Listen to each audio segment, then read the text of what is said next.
stretches the hand of power as we invoke the presence of God upon his life and say, preach, Pastor Dunn. Let the Lord use you, Pastor Dunn. Put your sanctified hands together and give God praise.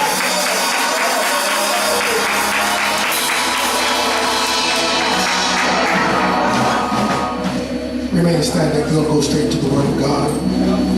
Protocol has already been set. We salute the angel of this house, the apostle, lady, Bishop Harrell. Bishop Pastor Yarborough, Mrs. Stetson. Amen. Psalms 35. Just real quickly, hit Jeremiah 4:23. Just hold that. Psalms 35. I'm going to read Jeremiah 4 real quick because my battery's going dead.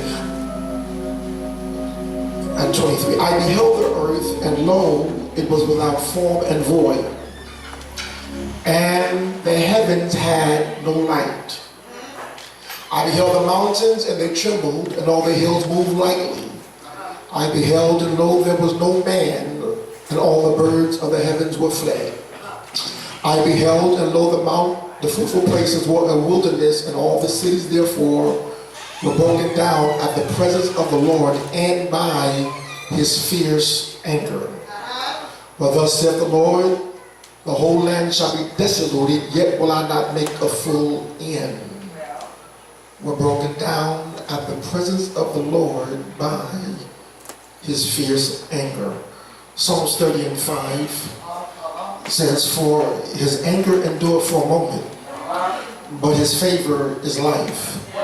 Weeping may endure for a night, but joy cometh in the morning. Before you take your seats, I want to deputize all of you to become a prophet just for a few seconds. And when I use the word deputize, if you're not familiar with one who deputized, if a law enforcement officer is in pursuit of a perpetrator or someone that has committed a crime, and a good Samaritan comes along, he can then take his badge off and his gun and says, I want you to apprehend that suspect. So for those few minutes, he becomes a police officer until he catches that person.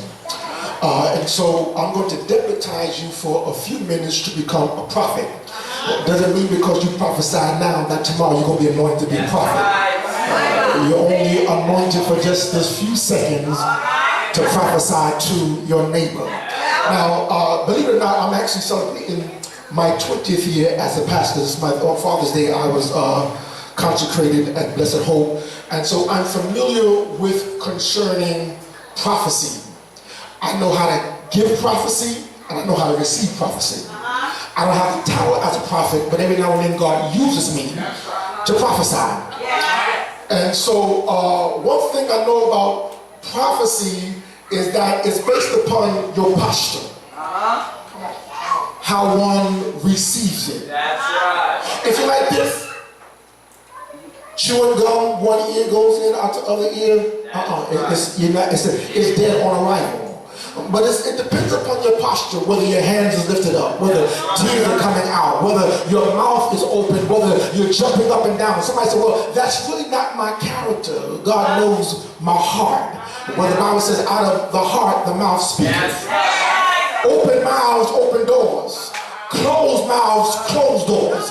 If you want God to do something, you got to learn how to open your mouth. So you're going to prophesy to your neighbor, but when you prophesy to them, you got to watch their response. You got to watch their attitude. And based upon the response will determine whether it will come to pass or not. So just for a few minutes, just look at a neighbor, grab a neighbor, and prophesy to them, and tell that neighbor, say, neighbor, joy is on the way. Watch your response. Look at somebody again and say, neighbor, joy is on the way. Joy, joy, joy, joy. Joy, joy, joy, joy, joy, joy. Joy, joy. Tell somebody again, joy, joy. Joy. Joy, joy, and spiritual. Joy, joy. Just do it again. Just shout out one more time. Shout, joy is on the way. So open your mouth and give him some praise. Open your mouth and give him some praise. It's on the way. It's on the way.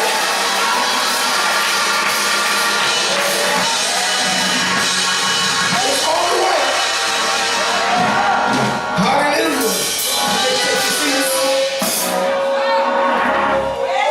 Ah, yeah, yeah, yeah. Somebody already received it. Somebody already received it. Thank you. Joy. The book of Psalms is a book that is contributed to David. And I want you to watch the words that I'm using because I said it is contribute to David. Which means that David did not write the book in its entirety, but he gives credit for the book. There are about 5 authors we do know. One is Moses. Many of the songs they sung. Another one is Asaph. He writes quite a few books, and then he writes his own book, which is not recorded in these 66 books. Then there are about 48 to 50 unknown authors that we don't know.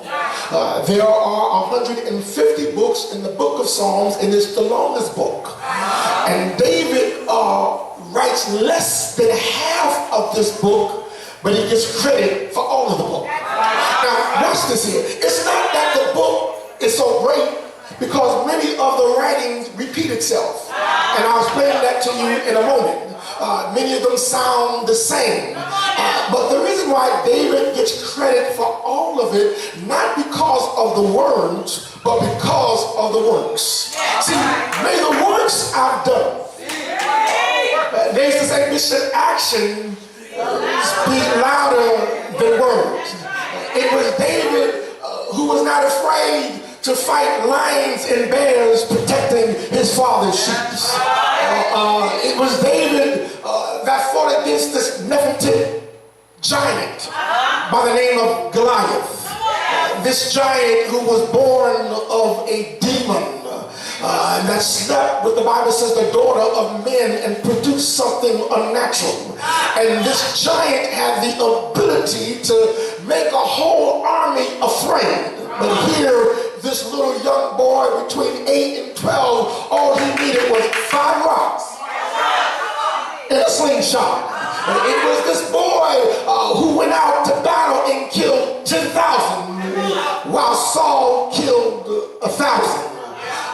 It was this boy that when all of his army thought about turning against him, the Bible says that David began to encourage himself in the Lord. And then he asked God, what should I do? And God told him, pursue and recover all. And so it was not about the words, but it was about his works. And the problem is, in this season that we're living now, everybody is caught up in word. Whoa, it seems like everybody can preach now. Folks, with the Bible school, they know homiletics, they know how to exegete, they done watched enough YouTube, they know how to preach like T.D. Jakes and everybody else. Everybody got word, but they got no power. See, in the old church, when I grew up in, they didn't have much word, but they had power. They couldn't even say power right, they said power. They couldn't even speak right, but you saw the results by their anointing. That in services like this here, there'll be alcoholics that's coming up back in the church. There'll be drug addicts that coming up back in the church. And then they call for an altar call. And when they get to the altar, they say, now call on the name of Jesus. And it sounded like this, and they say, call on Jesus. Come on, call him Jesus, Jesus, call out on Jesus, Jesus, Jesus. And they keep calling them until they get delivered. And see, right now we're in a world system where people are saved, but they're not delivered. They're saved, they can come to church and shout and leave and shack up. But in the old church, folks got delivered, speaking in tongues, that the Spirit of God, oh my God. And I recall in the old church, and you remember this here, that when people were sick, they brought them to the altar. They came in with crutches and with canes, and they put the canes on the wall, and they reminded people what God has done. It's not enough to be a good thing. Bishop, I know why God just told me why he got me here. Because he said, there are 5 preachers in this church, and some of them are your sons and daughters. That's going to shift this atmosphere. That when you preach, you're going to prophesy. I'm talking to you now. You're going to prophesy, and it will come to pass, not tomorrow, but immediately. There's a shift in the atmosphere where folks will walk in the church and they're going to get healed. Because after 78 years, there's been some prayer going on in here that kept this church going this long. And God said, I'm shifting it back to the old time holiness. That if it took it then, it takes it now. And I hear God saying that the glory of God is coming back. That the way we used to get saved, the way we used to get delivered, God said, I'm bringing it back. By the power in the name of Jesus, I'm bringing it back. Somebody shout, the glory is coming back. Take this seat.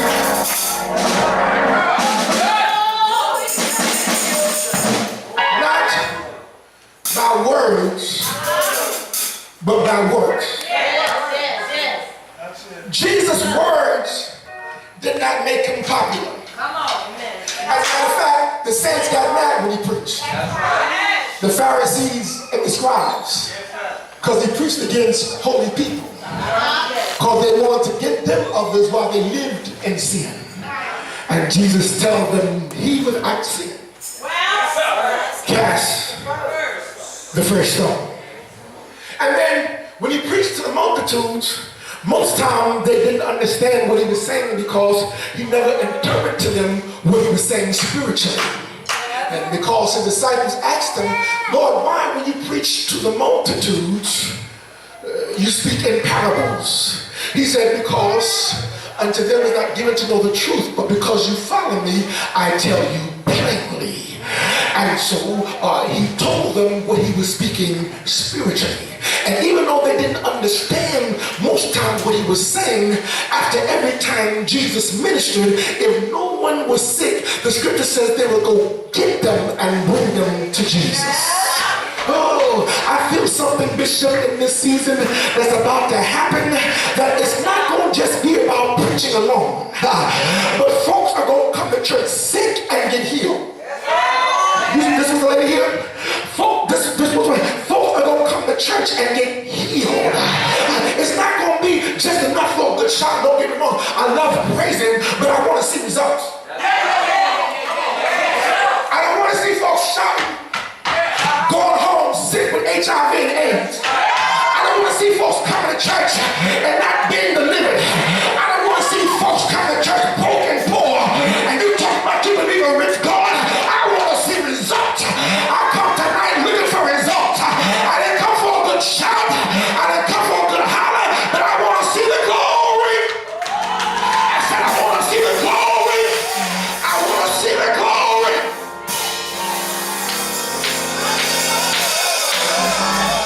Apostle, it's going to be glory tonight.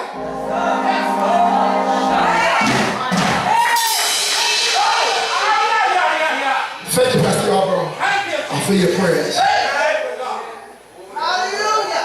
The book of Psalms is a book that is comprised of songs, of which it gets its name from, prayers, poetry, testimonies, written at all different times in history. Some of these were written when the children of Israel was in bondage. Some of them were written when they were walking across the water, when they got into the wilderness and when they got into the promised land. Some of them David wrote when he was 8 years old, when he was middle age, when he was old age. There was a period where they wrote to where the children of Israel was in Egypt, but they were not, come up, I need your help, Evangelist Cornelius. There was a period where the children of Israel was in Egypt, but they were not bondsmen, they were not in bondage. They were there a total of 400 years. And there was a period where they were there where they were not in bondage. And that was the period when Jacob had a young son by the name of Joseph. And Joseph told his brothers he had a dream. And in the dream he said that God will make me above the stars, and that you will have to come down and bow down before me. And the Bible says that Joseph's brothers became jealous of him, not because of what he was, but because of what he said he's going to be. Some of you listen. I said the brothers got jealous of him, not because of what he was, but because he says what he's going to be. See, some of y'all think that folks get mad at you once you arrive. But can I share this with you? That the enemy has taken a peek in your future, and he sees where you're going. And his whole job is to stop you from getting there. That's why when Moses was born, there was a decree that every child at the age of 2 killed. That's why when Jesus was born, at the age of 2, every child killed. See, the devil ain't playing with you. He's trying to kill you because he knows there's purpose. I said he knows